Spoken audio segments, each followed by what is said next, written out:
मेनका कबूतरी की दो बेटियां थी। मेनका की बड़ी बेटी सौतेली थी जिसका नाम चिंकी चिड़िया था। तो वहीं दूसरी तरफ मेनका कबूतरी की खुद की बेटी जिसका नाम मिनी चिड़िया था। मेनका बहुत ही बुरी थी। वो अपनी बड़ी बेटी चिंकी के साथ बहुत ही बुरा व्यवहार करती थी और उस पर अत्याचार करती थी।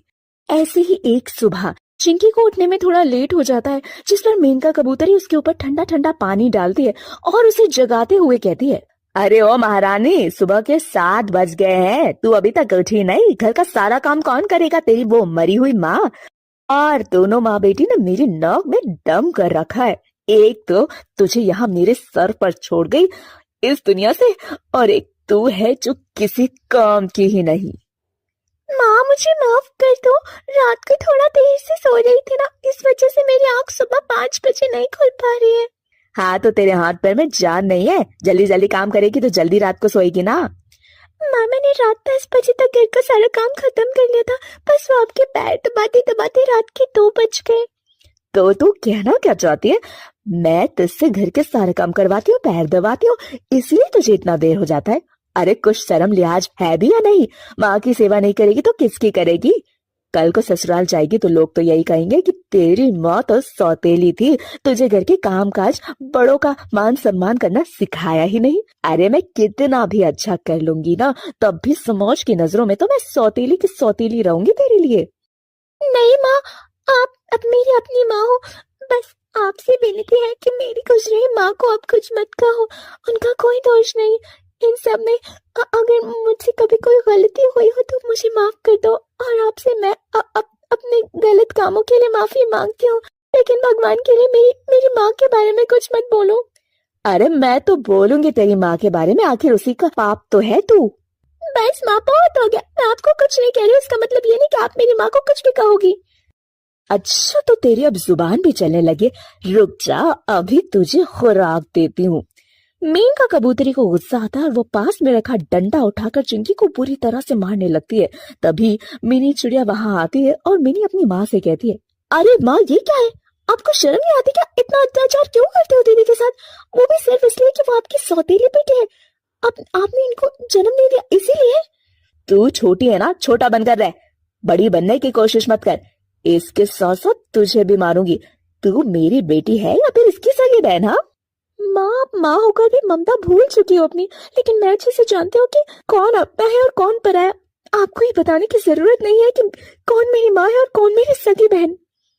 देख मिनी, तुझसे मैं इतना ही बोलूंगी कि तू मेरे और चिंकी के बीच में मत आ। तेरा काम बस इतना है, खाना पीना और अपनी पढ़ाई पर ध्यान दे, समझी? माँ पढ़ना तो चिंकी के लिए भी जरूरी था ना, फिर आपने उसके साथ ऐसा व्यवहार क्यों किया? आप क्यों करते हो उसके साथ ऐसा, सिर्फ इसीलिए कि वो आपकी सौतेली है? चिंकी और मिनी में बहुत प्यार था, वो दोनों एक दूसरे का हमेशा ख्याल रखती थी। यही सब देखकर मेनका को बहुत गुस्सा आता था। मिनी हमेशा चिंकी का सपोर्ट किया करती है। ऐसे ही समय बीतता जाता है। एक दिन मेनका के घर पर मेनका की बहन बबली कबूतरी आती है। चिंकी बबली के लिए नाश्ता लेकर आती है। तभी अचानक बबली नाश्ता लेने के लिए जैसे ही हाथ बढ़ाती है, नाश्ता बबली के हाथ से गिर जाता है। ये देखकर मेनका को गुस्सा आता है और वो चिंकी को सुनाते हुए कहती है, तेरे हाथों में जान नहीं है क्या? लगता है तेरा इलाज ना अच्छे से करना पड़ेगा। तभी बबली मेनका से कहती है, अरे मेनका ये क्या किया तूने इसके साथ? चाय तो मुझसे गिर गई थी, इसमें इस बच्चे की क्या गलती और इसका क्या कसूर? ऐसा व्यवहार क्यों करती है इसके साथ? क्योंकि यह मेरी सौतेली बेटी और सौतेली बेटी के साथ ऐसा ही व्यवहार करना चाहिए।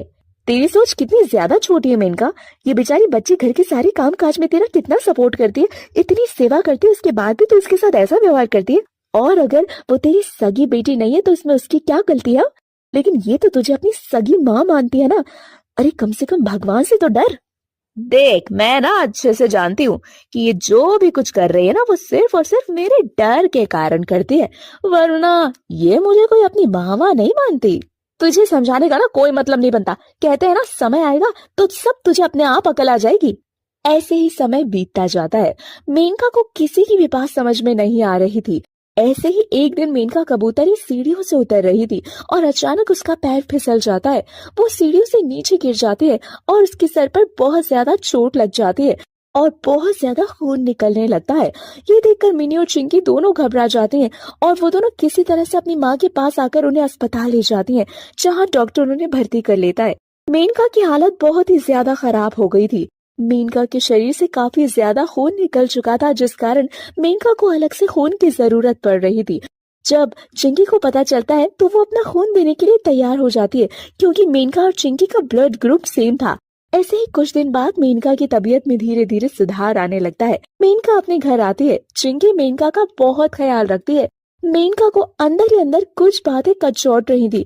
ये देखकर चिंकी अपनी माँ से कहती है, क्या हो गया माँ, आपकी तबीयत ठीक नहीं लग रही है क्या? तबीयत तो ठीक है मेरी बच्ची, लेकिन मैं ये सोच रही हूँ कि भगवान ने मुझे मार क्यों नहीं दिया। इसलिए मुझे मुझे पता इतना ज्यादा बुरा व्यवहार क्यों किया। आज ही ये जो जीवन है ये सिर्फ तेरी ही देन है। मैंने हमेशा तुझ पर अत्याचार किया, तेरे साथ सौतेला व्यवहार किया, और आज तेरी वजह से ही मेरी जिंदगी बच पाई है। अब मुझे एक नया जीवन मिला है।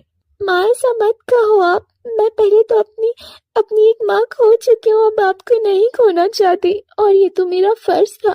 आपने मुझे इतना बड़ा किया है, मुझे अपनी बेटी की तरह इस घर में रखा, और ऐसे बुरे वक्त में अगर मैं आपका साथ नहीं दूंगी तो कौन देगा?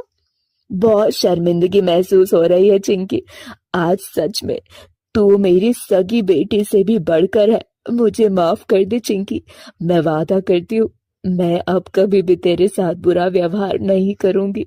हमेशा तुझे अपनी सगी बेटी से भी बढ़कर प्यार दूंगी।